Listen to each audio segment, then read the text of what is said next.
Have you ever wondered what would happen if books were banned? Imagine a future where firefighters don't put out fires, they start them. That's the chilling reality in Ray Bradbury's masterpiece, Fahrenheit 451, and today we're diving deep into the first half of this iconic story. Our journey begins with Guy Montag. He's a fireman, but not the kind you know. He burns books for a living, and he enjoys it. He loves the smell of kerosene, the sight of pages turning to ash.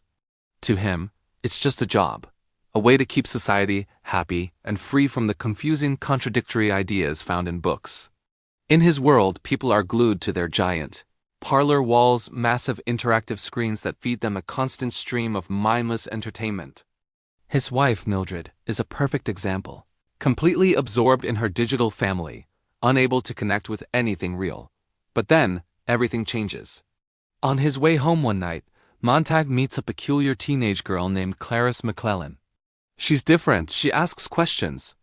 She notices things like the smell of autumn leaves or the man in the moon. She asks Montag a simple yet world-shattering question. Are you happy? This question plants a seed of doubt in Montag's mind that he just can't shake. For the first time, he starts to question his life, his job, and the society he lives in. His unease grows.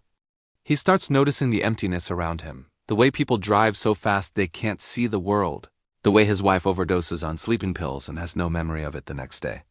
The mechanical hound at the fire station, a robotic hunter, seems to sense his growing dissent and growls at him. The real turning point comes during a routine call.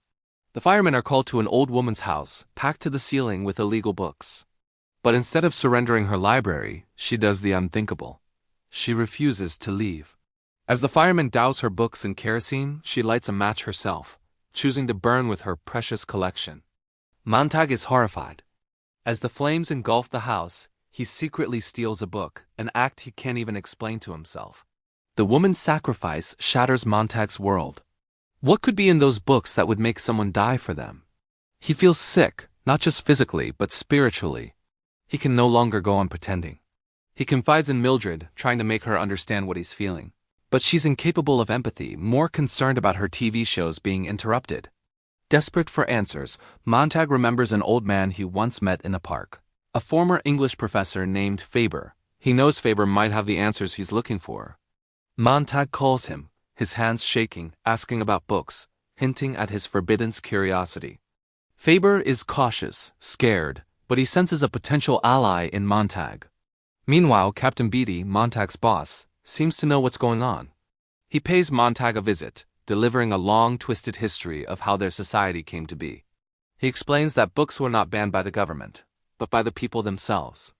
People wanted simple, happy lives, free from thought and conflict. Books just made them feel inferior and unhappy, so they chose entertainment over knowledge. Beatty's speech is a mix of manipulation and genuine belief designed to pull Montag back into the fold. He even reveals he knows Montag took a book, but gives him 24 hours to burn it and forget everything. But it's too late. Montag has crossed a line. He has a hidden stash of books he's been collecting, and he reveals them to a horrified Mildred. He wants to read them, to understand what he's been destroying. He and Mildred spend the afternoon reading, the words confusing and powerful. That evening, he returns to the fire station, the stolen book in hand, ready to turn it over to Beatty. But as he stands there, the fire alarm rings. An emergency call. They gear up, jump on the fire truck, and race through the city streets. Montag's heart pounds in his chest. Where are they going? Who is the new target?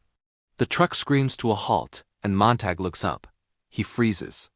They're parked right in front of his own house. And that's where we'll leave it for now. What will Montag do? Will he burn his own home, his own secrets? Find out in part 2. Thanks so much for watching. If you enjoyed this deep dive, don't forget to hit that like button, subscribe, and ring the bell so you don't miss the thrilling conclusion. See you next time.